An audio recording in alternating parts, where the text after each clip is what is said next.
আজি আমি তোমালোকৰ ক্লাছ 10ত থকা দ্বাদশ অধ্যায়ৰ পৃষ্ঠকালি আৰু আয়তনৰ বিষয়ে আলোচনা কৰিম। অনুশীলনী যোৱাৰ আগতে এই লেসনত থকা অনুশীলনীবোৰ সমাধান কৰিবলৈ কি কি সূত্ৰৰ প্ৰয়োজন হ'ব তাৰ বিষয়ে আলোচনা কৰিম।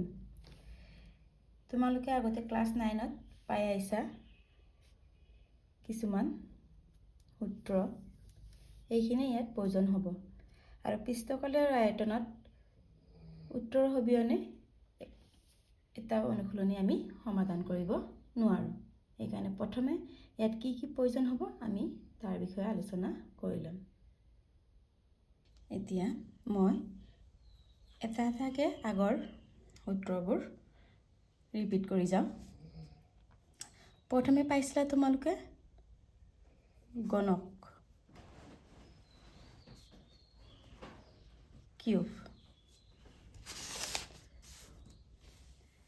গণক হৈছে আমাৰ যেনিবা এটা যাৰ ছটা পিঠি থাকে সমান লুডু গুটিটো, এইটো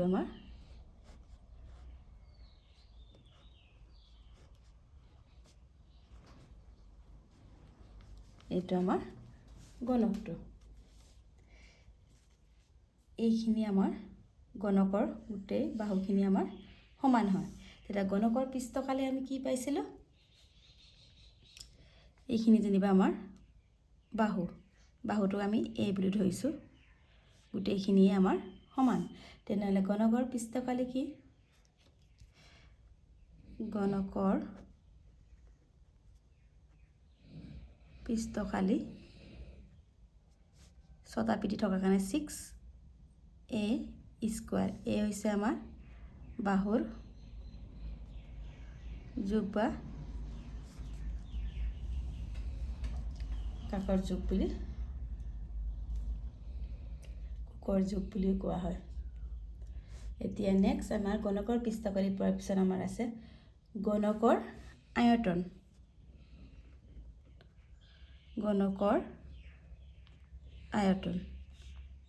গণকৰ আয়তনটো আমাৰ কি হ'ব? A কিউব, মানে বাহু, A মানে বাহু আছিলে, বাহু কিউব। এইখিনি মনত ৰাখিব। আৰু পৃষ্ঠকালিৰ এককটো সদায় বৰ্গত থাকিব আৰু গণকৰ এককটো সদায় কিউবত, গণকৰ আয়তনটো কিউবত থাকিব। পৃষ্ঠকালিটো কিহত থাকিব? আমাৰ এককটো বৰ্গত আৰু আয়তনটো আমাৰ কিউবত থাকিব। এইটো এতিয়া নেক্সট আমাৰ কি পাইছিলা তোমালোকে? আয়তীয় গণক।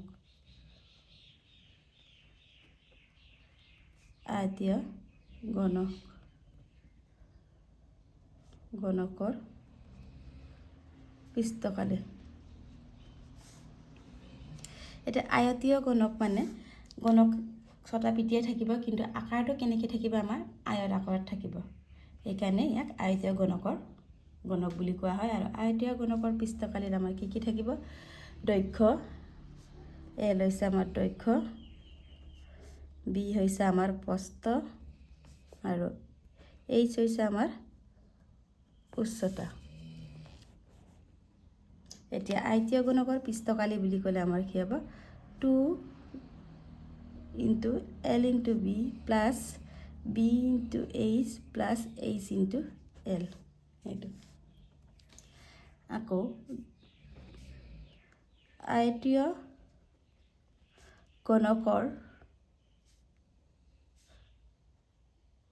গণকৰ আয়তন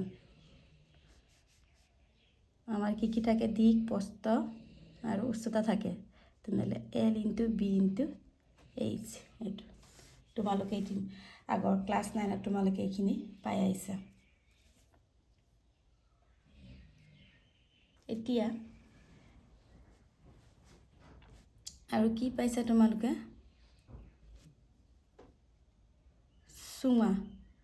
চুঙাটোক ইয়াত বেলন বুলিও কয়, চিলিণ্ডাৰ।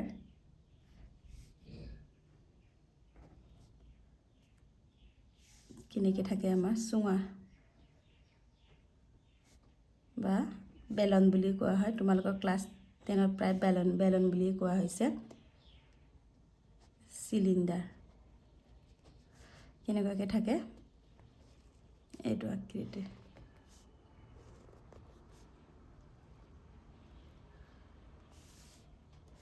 এইটো আকৃতি থাকে চুঙা বা বেলনটো।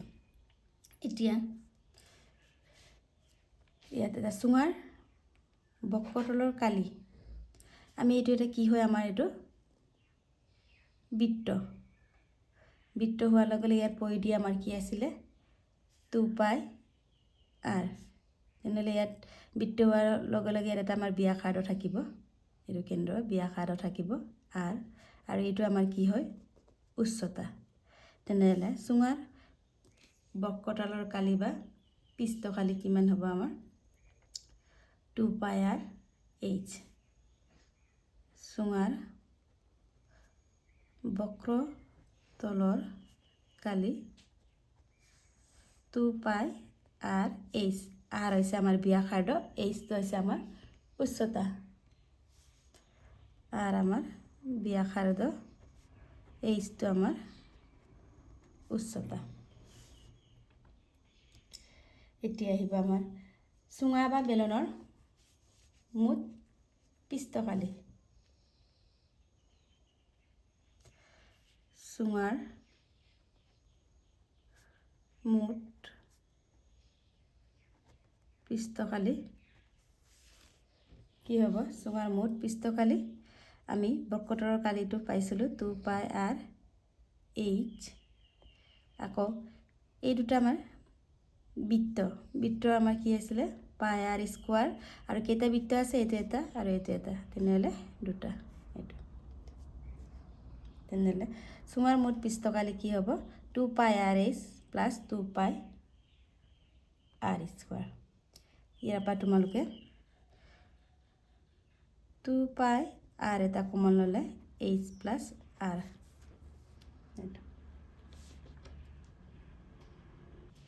এতিয়া চুঙাৰ আয়তন, চুঙাৰ আয়তন যিহেতু আমাৰ এইটো বৃত্তৰ কালি কি আছিলে আমাৰ πr স্কোৱাৰ, আৰু তাৰপিছত এইটো আমাৰ h। বৃত্তটোৰ ফৰ্মুলাটো লিখি আৰু ইয়াৰ উচ্চতা এটাও থাকিব, সেইকাৰণে চুঙাৰ আয়তনটো πr স্কোৱাৰ h। মনত ৰাখিবা, আকৌ ৰিপিট কৰিছোঁ, পৃষ্ঠকালিৰ একক বৰ্গত থাকে আৰু আয়তনৰ এককটো সদায় ঘনকত বা কিউবত থাকে। এতিয়া নেক্সট আমাৰ শংকু বা কণ, ইংলিছত আমাৰ কণ বুলি কয়। শংকুটো কেনেকৈ থাকে আমাৰ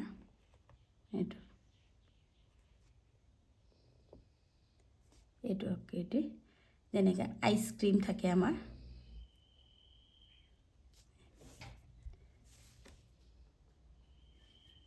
এইটো আমাৰ আইচক্ৰীম, এইবোৰ উদাহৰণ, আৰু বাৰ্থডেত ব্যৱহাৰ কৰা টুপি, এইবোৰ আমাৰ কণৰ উদাহৰণ, শংকুৰ উদাহৰণ। তেনেহ'লে শংকুৰ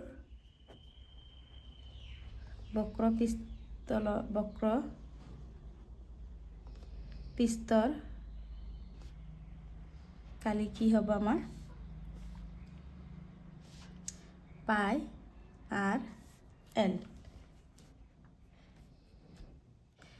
এইটো আমাৰ ইয়াত ব্যাসাৰ্ধ, যিহেতু এইটো আমাৰ ইয়াত ব্যাসাৰ্ধ এটা থাকিব বৃত্ত হোৱাৰ কাৰণে ব্যাসাৰ্ধ, আৰু l হৈছে আমাৰ হেলনীয়াভাৱে থকাটো, এইটোক কোৱা হয় নতি উচ্চতা।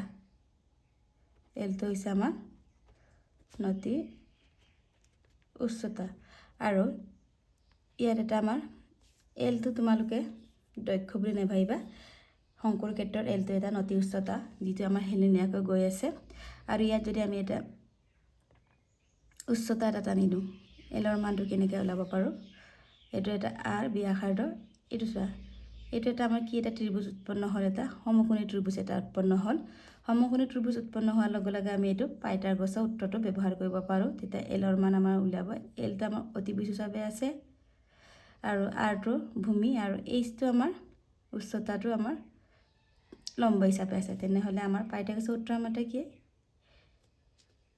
অতিভুজ স্কোৱাৰ ইকুৱেল টু ভূমি স্কোৱাৰ প্লাছ লম্ব স্কোৱাৰ ইয়াৰ অতিভুজটো আমাৰ কি L square R square plus H square আৰু স্কোৱাৰটো এফালে আমি লৈ গ'লোঁ কি হ'ল বৰ্গমূল হ'ল এইটো তেনে শংকুৰ বক্ৰ পৃষ্ঠৰ কালি কি পালোঁ পাই আৰ এল আকৌ শংকুৰ মুঠ পৃষ্ঠকালি কিমান হ'ব শংকুৰ মুঠ পৃষ্ঠকালি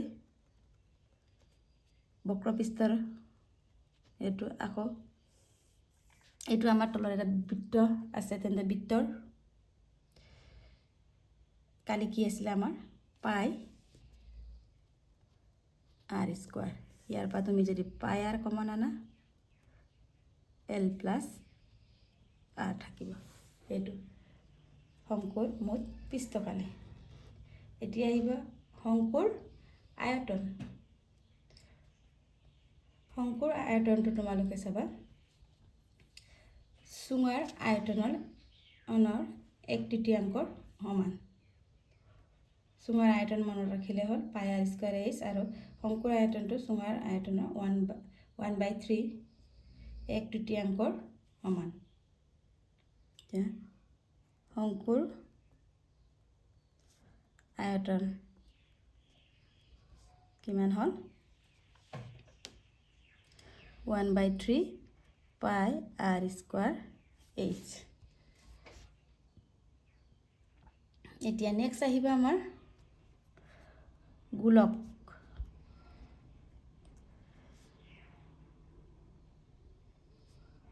স্পিয়াৰ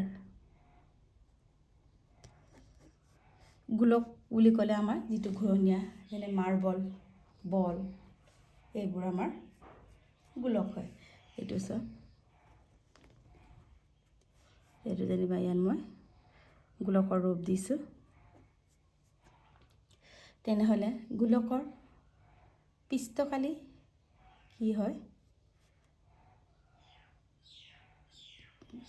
গোলকৰ পৃষ্ঠকালি বুলি ক'লে 4 পাই আৰ স্কোৱাৰ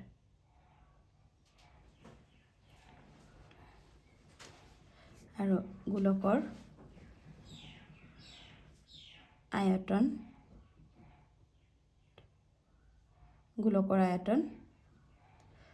4/3 পাই আৰ কিউব 4/3 পাই আৰ কিউব আকৌ আহিব অৰ্ধ গোলক অৰ্ধ মানে কি আমাৰ আধা তেনেহ'লে অৰ্ধ গোলকৰ পৃষ্ঠকালি বুলি ক'লে মানে এনেকৈ গোলকটো আধা হৈ থাকিব তেনেহ'লে কি হ'ব এটা গোলকৰ পৃষ্ঠকালি 4 পাই আৰ স্কোৱাৰ তেন্তে অৰ্ধ গোলক মানে আধা হ'লে 4/2 কিমান হ'ব আমাৰ 2 পাই আৰ স্কোৱাৰ আকৌ অৰ্ধ গোলকৰ মুঠ পৃষ্ঠকালি বুলি আহিব অৰ্ধ গোলকৰ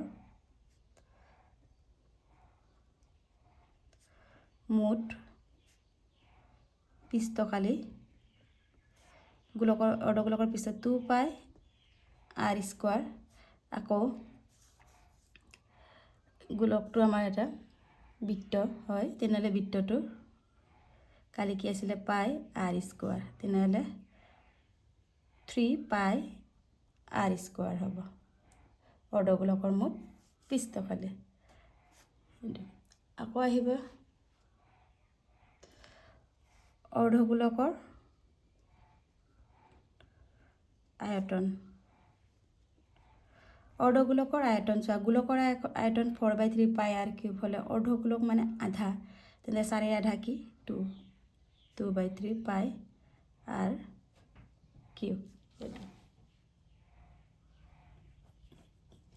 তোমালোকক এইখিনি মই উত্তৰ দিছোঁ এই উত্তৰখিনি জানিলেহে ফৰ্মুলাখিনি জানিলেহে তোমালোকে অনুশীলনীটো কৰিব পাৰিবা ইয়াত বেলেগ পদ্ধতি নাই আৰু এই ফৰ্মুলাৰ ওপৰত ডিপেণ্ড কৰিয়ে তোমালোকে অংকখিনি সমাধান কৰিব লাগিব। এইকাৰণে যিমান পাৰে তোমালোকে ভালকৈ এইখিনি মুখস্থ কৰি ল'বা, কাৰণ এইটো মুখস্থ কৰাৰ পিছত তোমালোকৰ ইমান প্ৰব্লেম নাই। জাষ্ট আমি মানখিনি দিয়াই থাকিব, কেলকুলেশ্যন কৰি যাম। ইয়াৰ পিছত আমি অনুশীলনীলৈ যাম, কিন্তু প্ৰথমে তোমালোকে এইখিনি ভালকৈ মুখস্থ কৰি লোৱা। এইখিনি মুখস্থ কৰাৰ পিছত তোমালোকৰ ইমান এইটো প্ৰব্লেম নাই, কাৰণ জাষ্ট আমি মানখিনি বহাই আমি পূৰণ হৰণ তেনেকৈ কেলকুলেশ্যন কৰিব লাগে। ইয়াৰ পিছত মই অনুশীলনীখিনি সমাধান কৰিম।